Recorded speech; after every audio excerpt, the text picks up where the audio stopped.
Tantor Audio, a division of Recorded Books, presents The Diplomacy of the American Revolution by Samuel Flagg Bemis. Introduction by Ben Judge. Narrated by Tom Beyer. Introduction to the current edition. On April 15, 1783, the Articles of Peace between the United States and Great Britain went into effect, proclaiming that His Britannic Majesty acknowledges the United States to be free, sovereign, and independent states.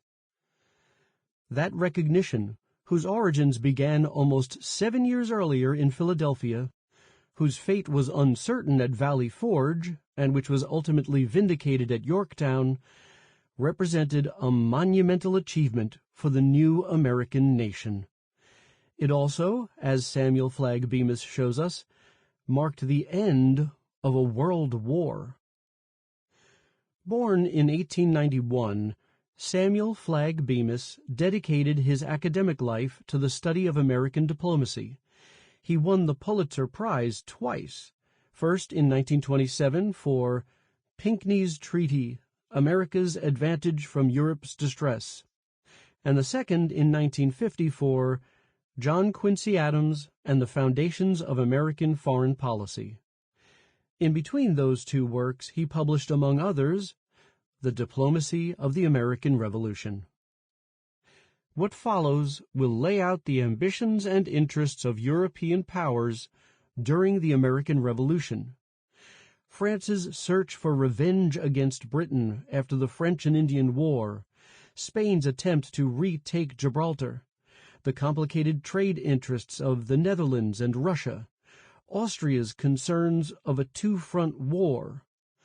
The many nations involved saw America's war for independence as an event that affected their own strategies. And as Bemis shows us, it is through that prism that we should consider the actions of those who supported America and Great Britain. European diplomacy in the 18th century was no gentle craft. The chancelleries of the powers acted according to the unblushing principles of Machiavelli, that the attainment of a good end justified the use of any means, however dirty. What the monarchs of Europe and their advisers defined as a good end was the interest and welfare of their own as against the interest and welfare of the other states. It was a world of the survival of the strongest, or of the weak only with the assistance of the strong, bought at a heavy price. It is this picture of Europe, this cynical and brutal international world of the 18th century, that lets us appreciate the precariousness of America's position on the international stage. A new nation with no standing army, founded on a set of principles that dispersed power. The great powers of the age saw these as vulnerabilities to be exploited both during the American Revolution and after. Aside from a great story of interwoven interests and ambitions, of diplomatic intrigue and deceit, it is this picture of America's position that presents the primary reason for reviving this book. Our nation has entered a period in which the overwhelming force of America's military can no longer serve as a crutch for lazy diplomacy.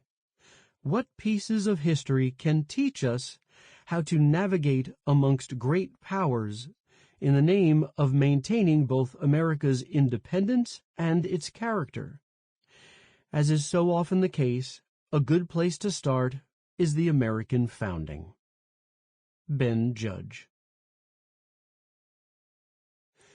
Preface to the first edition. Hitherto, no one with access to a full abundance of foreign as well as American sources has attempted to write the diplomatic history of the American Revolution. Mr. William Henry Trescott's notable essay, published in 1852, and the notes in the first volume in Francis Wharton's Revolutionary Diplomatic Correspondence of the United States, depended pretty exclusively on American sources and records. The monumental publication of Monsieur Henri Doniol, besides being out of reach of the average reader or student, is too dominantly French in its point of view and its presentation of selected documents, voluminous as they are, from the archives of the French Foreign Office. Back of the printed records still lies a great quantity of manuscript material. I have perused essential portions of the American, British, French, and Spanish sources, printed and unprinted, and have made use of notable monographs by scholars who have exploited parts of these and also Dutch, Scandinavian, Russian, Prussian, and Austrian archives.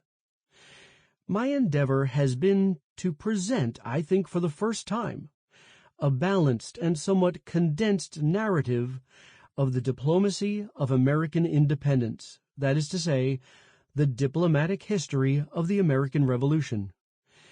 In doing so, details have been subordinated to the significant factors and to the broad movements. The achievement of American independence depended on European diplomacy and international politics. Through France, the cumbersome government of the Continental Congress availed itself of bitter European rivalries and found an ally to help bring to its knees the British Empire, never defeated before or since. Through France and the allies of France, the United States became involved in the entanglements of European diplomacy. The perspicacity of Franklin, Jay, and Adams perceived this in great degree, though not in such large measure as the historian of today can envisage it. While preserving the letter of the alliance with France, these bold plenipotentiaries broke their instructions and cut loose from French advice and control.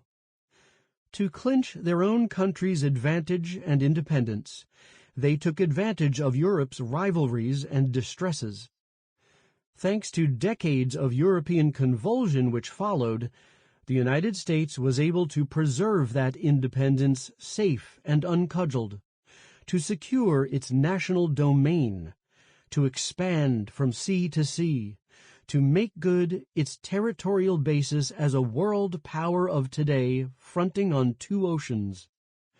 Further, because of Europe's divisions and prostrations after 1815, American statesmen, one of them the great son of the Adams of 1782 to 1783, were able to formulate and to proclaim in 1823 the Monroe Doctrine, to hold away from American shores for future decades these bitternesses and these conflicts from which the United States had loosed itself by its separation from the British Empire. These later chapters of The Foundations of American Diplomacy I hope to make the subject of a sequent volume covering the period from 1783 to 1823.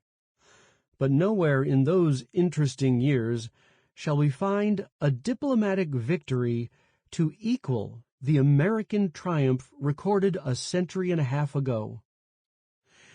I wish to acknowledge assistance and encouragement from many institutions and people. First should be mentioned the Library of Congress. While director of the European mission of that library from 1927 to 1929, I was able to visit the state archives of Western and Central Europe and to provide for the photocopying of masses of material illustrative of American diplomacy, a small portion of a much greater quantity of manuscripts illuminating American history in general, a volume of documentary intake which has since continued to flow under the able and scholarly management of Dr. Worthington C. Ford. This, added to the already comprehensive material which the library had already assembled for the period of the American Revolution, to its rich collections of original manuscripts, and to other bodies of sources in Washington, makes that institution, in effect, if not in name, a national library, certainly the best place in the world to study the diplomatic history of the United States. These tangible resources are by no means all that the Library of Congress has to offer to the scholar. Under the direction of its eminent librarian, Dr. Herbert Putnam, with his close to 40 years of most constructive service, that institution has become in spirit as in fact an unrivaled workshop. Nowhere is there a more sincere and eager devotion, from chief down to deck attendant, to serve the search for knowledge. Truly, the international spirit is strongest and kindest in the domain of scholarship.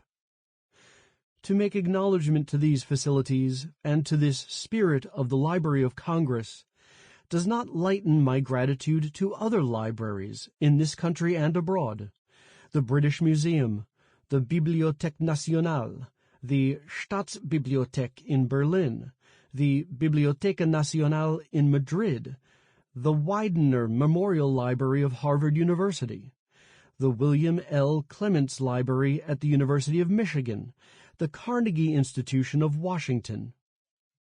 No less important are the archives, the Department of State, the British Public Record Office, the Archives du Ministère des Affaires étrangères in Paris, the Archivo Histórico Nacional in Madrid, the Archivo General de Simancas near Valladolid, and the Archivo General de Indias in Seville.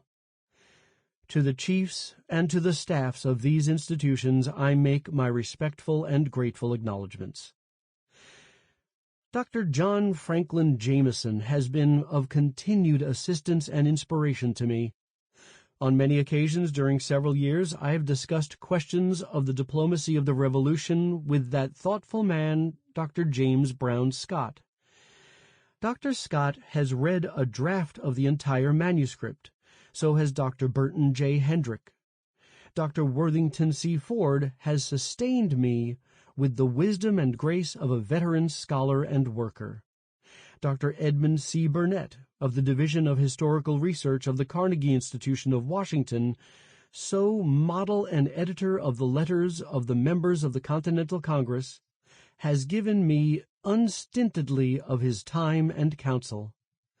Colonel Lawrence Martin, Chief of the Division of Maps of the Library of Congress, has helped me greatly with his unrivaled knowledge of maps in general and his quite esoteric acquaintance with Mitchell's map, the most important map in the diplomatic history of the United States. I have profited from many discussions with Dr. Hunter Miller, historical advisor of the Department of State, who mingles with his great legal erudition an unequaled mastery of the history of the treaties of the United States, and who carefully read my manuscript. Dr. John C. Fitzpatrick, the authority on George Washington, and Miss Grace Gardner Griffin, the enthusiastic and indefatigable bibliographer of American history, have helped me. Miss Edna Vosper, specialist in manuscripts at the W. L. Clements Library, has kindly read the chapters on the peace negotiations, and I have profited greatly from her suggestions. Mr. H. P. Bigger of Ottawa kindly read the introductory chapter and gave me the advantage of certain corrections. And how many other persons so keen and so kind have helped me and other investigators. I have to add that I alone must be responsible for the shortcomings in this volume. A grant in aid from the American Council of Learned Societies has enabled me to have drafted the maps and has helped in other practical ways. SFB.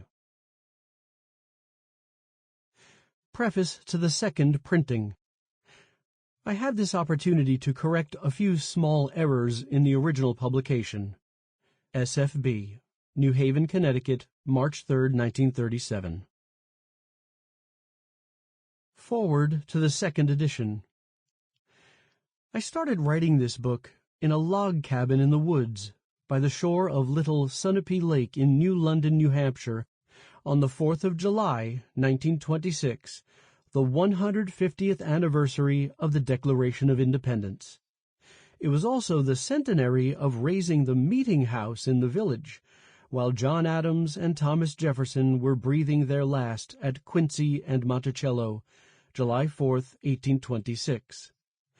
John Adams and Thomas Jefferson played parts in the following narrative of the diplomacy of the Revolution, which brought this nation into sovereign existence.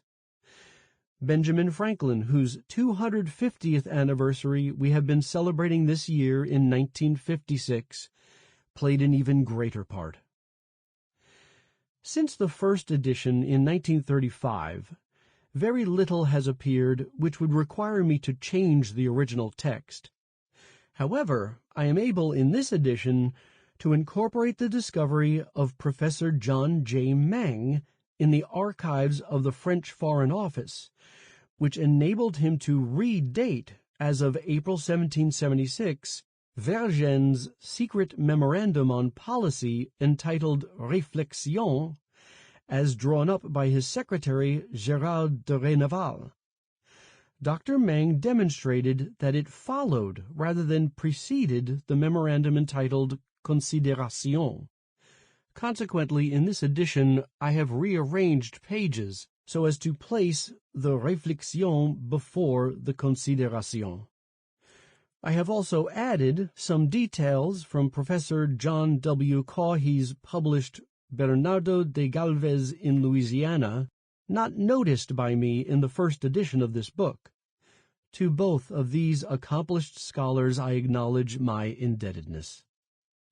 The original edition contained 5 large folding maps of interest chiefly to scholarly specialists, which have been omitted from this edition in order to keep the price as low as possible. But I have not deleted the occasional references to these maps, in case any student of the period should wish to consult them in the original edition, which is now out of print but is available in most large libraries. Originally, this book was intended as the first volume of a trilogy on The Foundations of American Foreign Policy, 1775 to 1823. I have since deserted that original concept in favor of a volume on John Quincy Adams and the Foundations of American Foreign Policy. SFB, New Haven, Connecticut, December 12, 1956. Chapter 1. Introduction.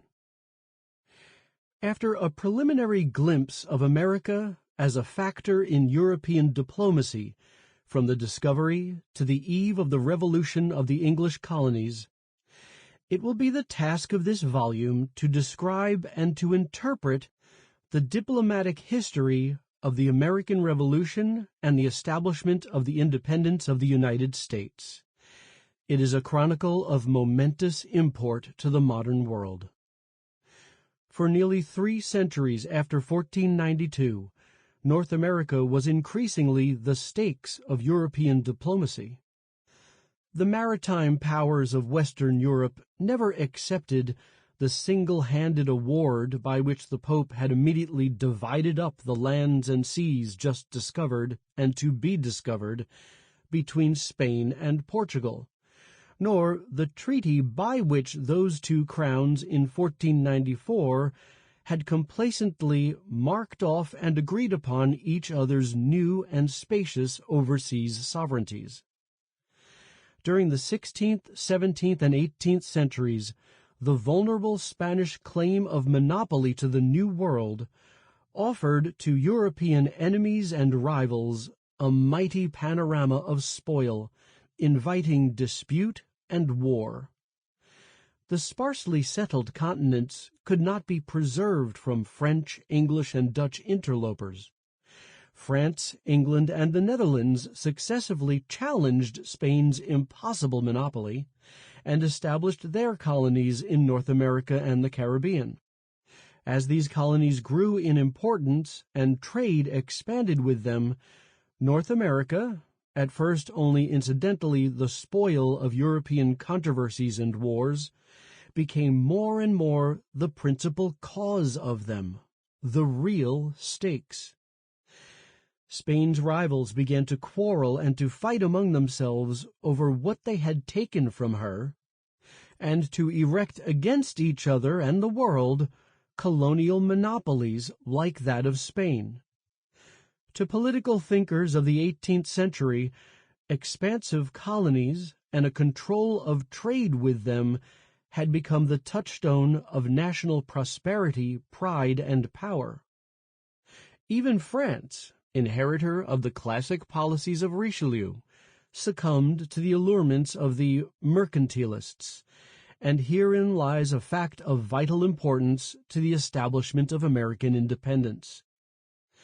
These thinkers explained, perhaps accurately enough, the growth of British power and prestige after the War of the Spanish Succession, 1701 to 1713, and of the Austrian Succession, 1740 to 1748, as due to the new colonies and the sea power which was based on them. They finally persuaded French statesmen that in order to rival England, it was necessary to strengthen the resources of France by building up a great colonial empire, which would equal or overshadow the British. For a brief period, France accordingly reoriented her foreign policy. Before the 7 Years' War, 1756 to 1763, France's policy had been mainly a European one, to which overseas adventures were incidental, if important.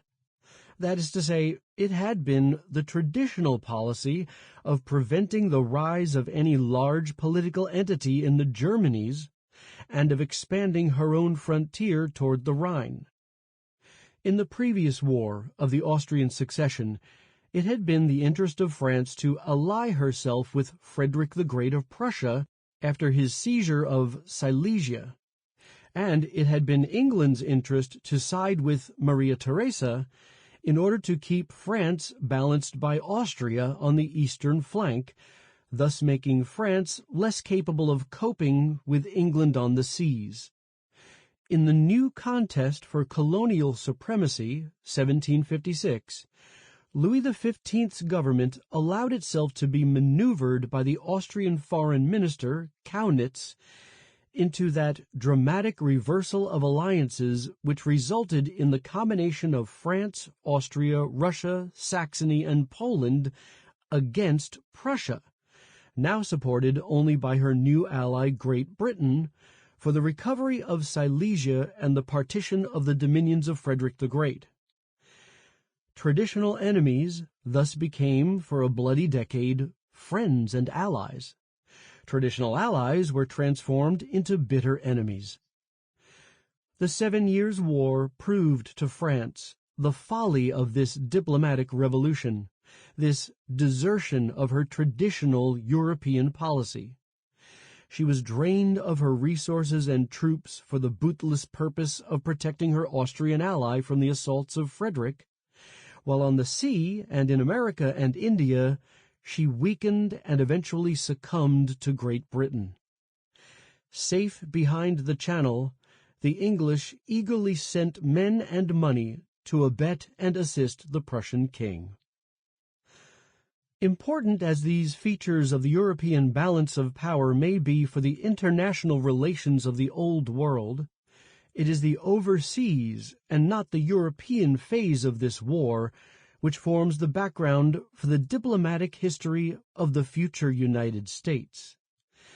The rivalry of the powers of Western Europe for the possession of America had now become so pronounced that it precipitated in 1754 the first world conflict of modern times, the 7 Years' War, dated in Europe 1756 to 1763. The general features of this war, popularly known in America as the French and Indian War, are familiar to the average reader of American history. It was the first war which witnessed the maneuverings of European armies on territory now within the present United States, and which illustrated on the North American continent the application of the principles of higher strategy.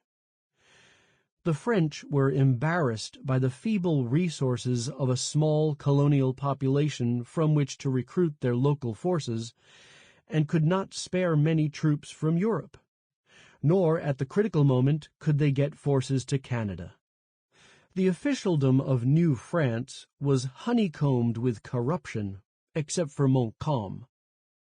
Under these fatal conditions, France resisted the superior fleets and manpower of Great Britain longer than might have been expected, even considering the divided counsels and energies among the English colonies, which so weakened British campaigns.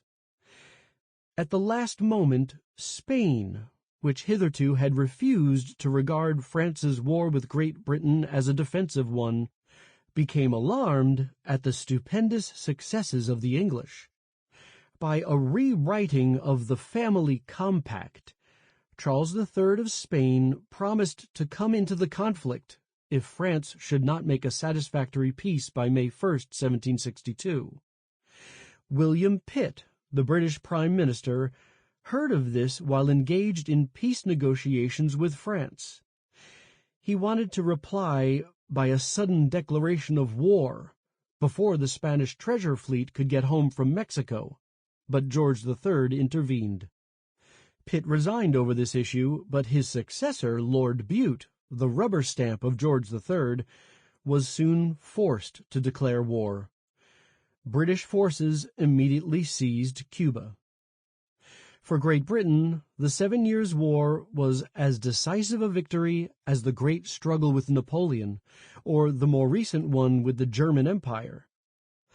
The Peace of Paris, 1763, which signalized that victory, forms the immediate setting, from both the provincial and the international point of view, of the situation which brought forth the independence of the United States. Its articles reach deep into our diplomatic history. In that epical peace settlement, France transferred to Great Britain Canada and all French territory east of the Mississippi River, or her claims thereto, with the exception of New Orleans, which remained attached to French Louisiana west of the Mississippi, and the surrounding plot of low, marshy land south of the Iberville River on which the city stands, and with the exception also of the two small islands of Saint-Pierre and Miquelon, south of Newfoundland, which were retained as a base for the Newfoundland fisheries, with the provision that they should never be fortified. Fishing liberties on the coasts of Newfoundland, according to the 13th article of the Treaty of Utrecht, were reserved to France, a stipulation which was to be the source of much diplomatic controversy until finally adjusted in the Entente Cordiale of 1904. All French military and naval works at the Channel port of Dunkirk were dismantled and razed, and an English commissioner was placed there to see that no new ones be erected under any guise. In addition, Great Britain retained the French islands which had been conquered in the West Indies, with the exception of Guadeloupe and its two small dependent islets Marie-Galante and Desirade, Martinique, and Santa Lucia. France also gave up her fortifications in India, abandoning the role of a colonizing and conquering power there and accepting that of trader, pure and simple. By the same treaty, Spain ceded to Great Britain Florida and all Spanish possessions east of the Mississippi in return for British relinquishment of Cuba, and recognized the right of the ancient British log-cutting settlements on the Bay of Honduras and other places of the territory of Spain in that part of the world to peaceful existence, with demolition of all fortifications. The navigation of the Mississippi River, which south of the Iberville still flowed between French banks for some 200 miles to the sea, was declared equally free, as well to the subjects of Great Britain as to those of France, in its whole breadth and length, from its source to the sea, and expressly that part which is between the said island of New Orleans and the right bank of the river, as well as the passage both in and out of the mouth. The ink was scarcely dry on the Sample complete. Ready to continue?